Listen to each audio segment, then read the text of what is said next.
మనకి ఈ రోడ్లో కొన్ని ఇన్సిడెంట్స్ కూడా జరిగినాయి. మనం ఒకసారి కింద పడినాం.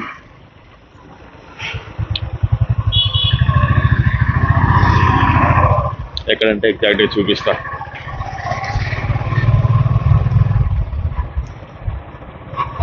ఎగ్జాక్ట్గా అక్కడ టర్నింగ్ ఉంది కదా, ఆ కర్వ్లో అక్కడ బ్రేక్ వేస్తే జారుకుంటే ఇక్కడి వరకు. అప్పుడు పల్సర్ బైక్ అనమాట ఉంది, అంటే ఫ్రెండ్స్తో ఎక్స్చేంజ్ చేసుకున్నాము. ఆ బైక్లో ఇక్కడ కరెక్ట్ ఆ కర్వ్లో ఇసుక ఉంది. So front brake by mistake ఆ టెన్షన్లో ఫ్రంట్ బ్రేక్ వేసాం. ఆల్రెడీ నాకు ఇక్కడ ఒక సిగ్నల్ వచ్చింది, సేమ్ అట్లనే ఫ్రంట్ బ్రేక్ వేసింటే ఈ కర్వ్లో కింద పడేటోని. కానీ ఏముంది, మనకి రానిదా బైక్ అని చెప్పి అప్పుడు అరౌండ్ 10th క్లాస్ అనుకుంటా,